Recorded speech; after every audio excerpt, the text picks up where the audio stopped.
What if I told you that you don't need any hammers, nails, glue, or anything else to make your shed stronger? Now before I answer that, let me introduce you to something called R-value. And no, that's not the name of a hardware store, although you could probably ask somebody there about R-value. Moving on. R-value is the measure of how well heat can pass through a certain material per inch. The higher the R-value, the better performance overall. Does it seem surprising that we're talking about heat and material and R values when we're supposed to be talking about making your shed stronger? Of course it does. That's why the title of this video is what it is. So what is this surprising way of making a shed stronger? Well, if you know anything about R value, you know that it primarily has to do with insulation. But not just any type of insulation will help with making your building stronger. Let me explain. Building insulation comes in a variety of styles, but for this video we're going to focus on the three main styles: bubble wrap, open cell foam, and closed cell foam. Bubble wrap, also in some places called eco-foil, relies on radiation to reduce heat transfer and reduce energy costs. And because it works in this way,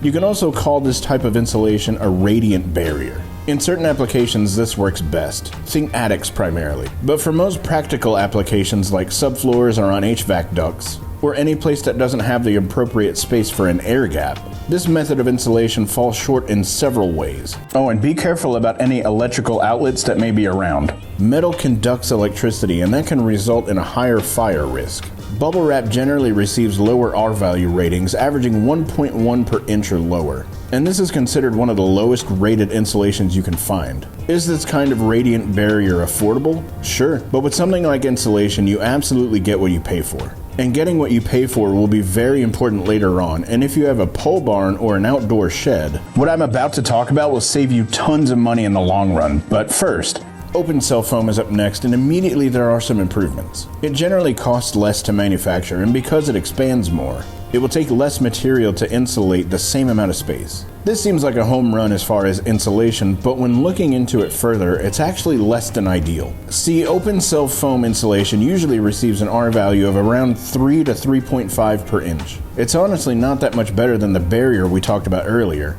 and that's generally due to its lighter weight and expansion size of 100 to 120 times its normal size. And one more thing to think about too. Some open cell foams are not hydrophobic, meaning you have to ensure that the insulation you're getting can actually keep away moisture that leads to mold problems. And with how much it expands, that's a lot of material to dig through just to find something that could have been prevented in the first place. Lastly, closed cell foam. Yes, it costs more, but if you're looking at price alone, you're missing out on some of the biggest benefits of using closed cell foam. The first and biggest reason to opt for this kind of insulation is that FEMA recognizes it as flood resistant and acceptable to use in areas that are prone to flooding. It just simply doesn't break down in these conditions, and it rejects bulk water. And because it's more rigid and sturdy, it can also add to the building's structural integrity. For instance, if you're worried about high winds affecting the flex of the metal in your pole barn, closed cell foam can help eliminate this problem. Oh, and its R value is 6.5 to 7 per inch, making it one of the best insulators anybody can get.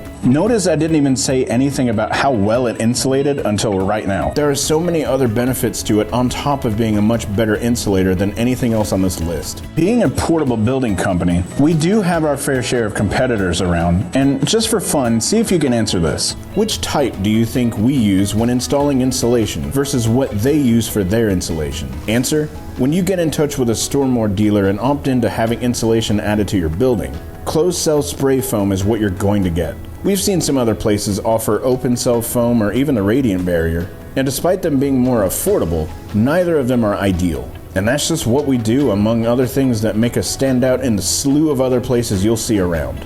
Get more insulation R value, more peace of mind, and get more with Stor-Mor.